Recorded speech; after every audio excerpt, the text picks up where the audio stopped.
Hi, I'm Cara Capone, CEO of Community Housing Advocates, an affiliate of both Mercy Housing and Shelter and My Sister's Place.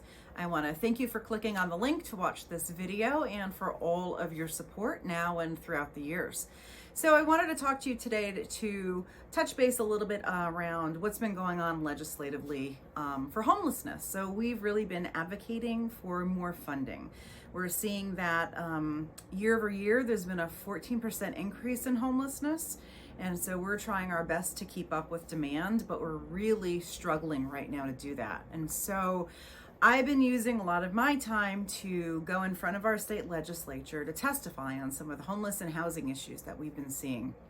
And a few that I want to highlight for you really are the ones we find to be the most important when it comes to prioritizing our needs. And the first one is around having annualized funding for cold weather shelters. And so we know that cold weather happens every year, winter comes every year, but the funding for these critical shelters that saves lives do not.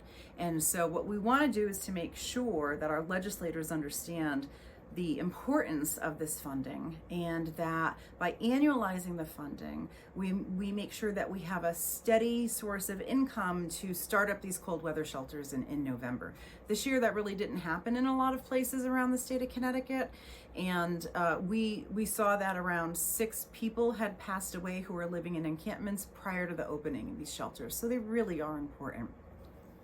The other thing I want to focus on is around diversion. And so we have something called housing diversion. So for people who call 211 in need of housing assistance, when there's housing instability or there's homelessness, people are living in cars, places not meant for human habitation. This is families and individuals. When they call 211, 211 calls us. And so we also don't have annualized funding for this program. Right now, our funding for this is going to be ending in September of 2025.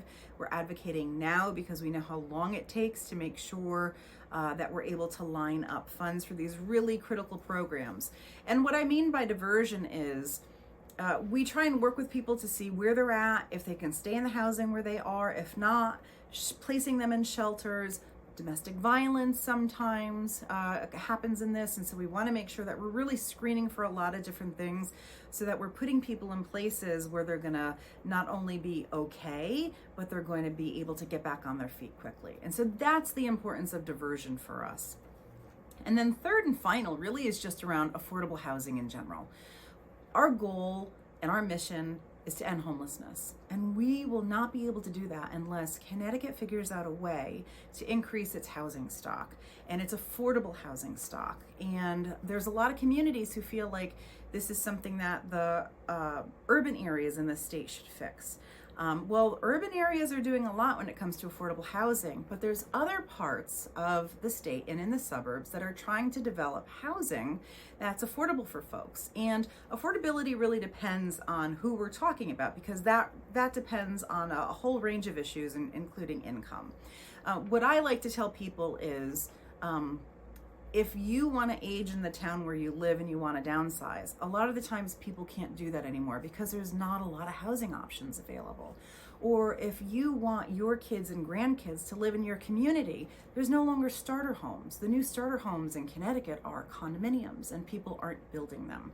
And there's also people who are in lower incomes who need affordable housing to live in areas where their kids can grow and prosper and do well. You know, I myself am the product of being brought up in a really good community and being able to prosper because of that. So I would encourage you all to pick up the phone or email your legislature. Tell them how important housing is to you. Tell them that you'd like to see something done with housing this session, and that you believe that homeless services should be supported and funded. I want to thank you again, and have a great day. Take care.